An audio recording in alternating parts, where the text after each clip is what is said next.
how should I start this story? I don't want to treat this story as a fear-mongerer, but I do want to deal in the ramifications of the breakup, the potential breakup of the NATO alliance.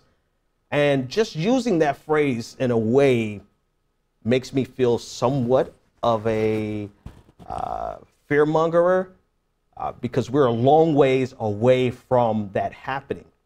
But for the first time since the inception of the alliance, we're really at a phase where we can see a deep divide emerging and being sustained because of the policy positions of Donald Trump. And not only the policy positions, but actually more precisely, his language and the way with which he speaks in a condescending tone, and his emphasis on lecturing the alliance, as well as his omission of his commitment and the United States commitment to Article 5 of the NATO treaty. All of those things have added up to Europe taking a more individualistic view of the world, or a less American-centric view of security. There's a series of videos that we're going to discuss with Angela Merkel, German Chancellor, discussing the need for Europe to take a hold of their own destiny. That's in the first video. The second video is of her opponent, Martin Schulz, there in Germany, discussing the language with the disdain with the language of Donald Trump towards Germany. And then, of course, Donald Trump this morning spoke via Twitter and shared a tweet where he further exacerbated the rift, the nascent or burgeoning rift. We're at these beginning stages of a potential rift between the United States and Germany. And instead of President Trump doing what he could to make sure the rift didn't get any deeper, this is what he said on Twitter this morning. He said, "We have a massive trade deficit with Germany. Plus, they pay far less than they should on NATO and military. Very bad for the U.S. This will change." Now, as a matter of policy positions, those individual issues are not problematic for Donald Trump to be pointing out. President Obama, in his time, even pointed out the need for every member of NATO to carry their fair share, to carry their weight. So it's not so much just the fact that he's asking NATO to pay their fair share. It's not even so much that he wants to address the trade deficit with Germany. I would suggest that he's not really interested in addressing the trade deficit because the things that he has to do to address the trade deficit would actually go counter to all of his donors and Republican orthodoxy. But I digress. The point is the language and the tenor and the tone that Donald Trump is using with regard to our allies. Now, we can have a robust discussion about some of the problematic nature of NATO. We can have a robust discussion about how we can be better allies, and not just better allies, but better caretakers of the responsibility that we have to the current world order. We could talk about all of the problematic things that NATO has done throughout history. But what we should not avoid or should not preclude from that conversation is the fact that NATO represents the post-World War II stability. A modicum of stability? Yes. Is the entire globe stable? No. A modicum of peace? Yes. Is the entire world at peace? Absolutely not. There's still a long way for us to go. But when we talk about the potentiality of this treaty, of NATO being dissolved, and again, and this is why I preface this with, I don't want to be a fear-mongerer, but when have we seen this type of division between the United States and Germany in the post-World War II order? We haven't. We haven't. And just this language, the language that Angela Merkel had to use in this clip where she's speaking at a beer conference, but she's speaking very definitively about Germany's and Europe's responsibility to take the lead and that they could not lean and depend on the United States anymore, has far-reaching ramifications. Das habe ich in den letzten Tagen erlebt. Und deshalb kann ich nur sagen, wir Europäer müssen unser Schicksal wirklich in unsere eigene Hand nehmen. Natürlich in Freundschaft mit den Vereinigten Staaten von Amerika, in Freundschaft mit Großbritannien, in guter Nachbarschaft, wo immer das geht, auch mit Russland, auch mit anderen Ländern. Aber wir müssen wissen, wir müssen selber für unsere Zukunft kämpfen, als Europäer, für unser Schicksal. Und das will ich gerne mit Ihnen gemeinsam tun. The point is, her language is very clear. The time when we can depend on others for our security is somewhat gone. She only put somewhat in there to soften the blow of the language, right? Because had she said that that time is gone, that would have a far more drastic and far more reaching implication. But she said that time is somewhat gone. And while we want to maintain good relationships with the UK and with the United States and even with Russia, we must choose our own destiny. We must take care of our own security is essentially what she's saying. Now, this is from the German Chancellor. Now, there's another video of her opponent. It's another video from her opponent, Martin Schulz, who was former president of the European Parliament. He is the leader of the party that's in her opposition.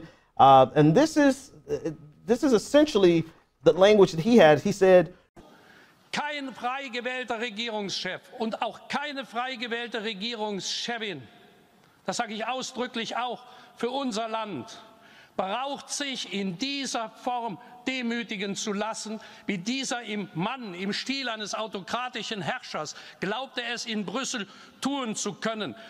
Wahlkampf hin oder Wahlkampf her, in dieser Situation sage ich ganz klar, dass die Bundeskanzlerin uns alle auf solchen Gipfeln vertritt.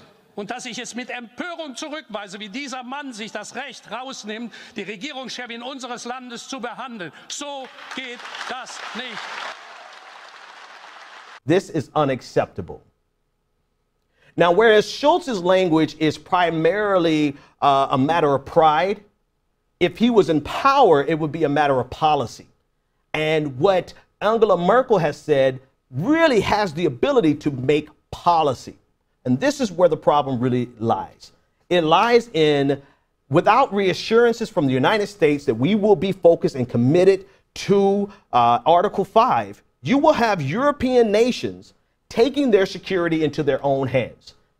Any European nation that feels, for whatever reason, valid or invalid, feels threatened by Russia or anyone else and does not believe that they can lean on the United States for their security, that nation will take their security into their own hands, which naturally means, it means that there will be an escalation in defense spending, there will be an escalation in arms buildup, and we will have, in a sense, a classical arms race.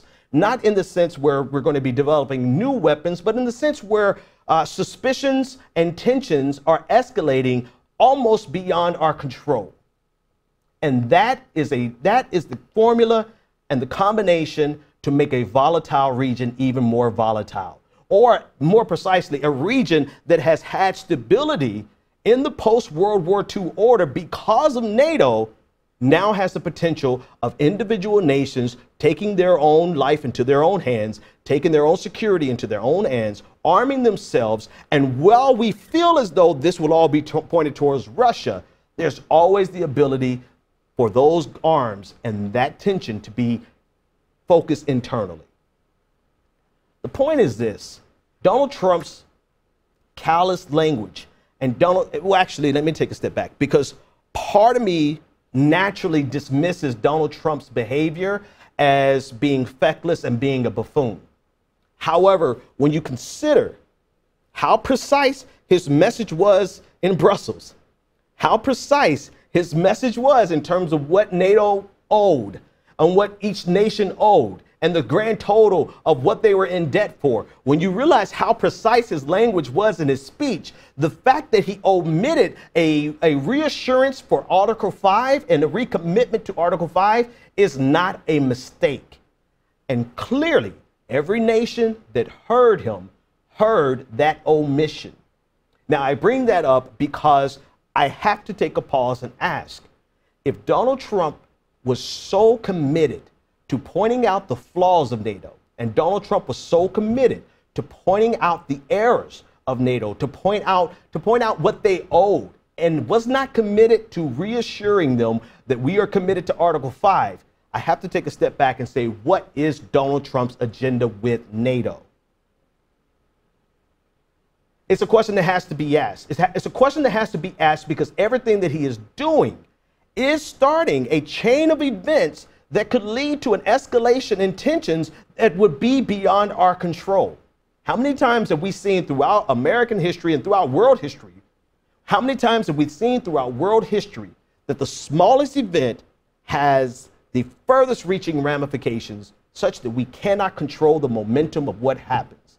And yet Donald Trump has triggered this, not only with a callous speech, a lecturing speech, a condescending speech, but with a double down with a tweet this morning. What do you think? Is Donald Trump committed to the NATO alliance? And we could discuss, we could discuss whether or not, it is, we could discuss the problems of NATO as we go. But what I think we should not do is to omit or dismiss this point of concern because of any type of dissent people have with NATO. And the reason I say that is because, you know, I think I saw someone tweet this, that we need to talk about the hegemonic problems of NATO, but not like this. Not to the point where Germany is pulling away and there's a division being created, not for the betterment of this post-World War II order, but really, we don't even understand really Donald Trump's agenda here. We don't know what his goal is here. And so it's not as though Donald Trump is coming in and reshaping the world order for the benefit of the things that we as progressives are concerned about. Donald Trump is coming in and rearranging the world order for some agenda that includes his ego. I'm clear about his ego being a component in this, but what I'm not clear on is what his genuine agenda is. And of course, I'm going to have some people say, clearly, Ben, is to make an allegiance with Russia. You're going to have people who are going to run to the Russia narrative right away. Then I had actually a caller last week who said it actually may be even simpler. It could just be Donald Trump is making alliances based on what's going to benefit his bottom line. Whatever it is, it's coming at the expense of the post-World War II order and the post-World War II stability such as it is.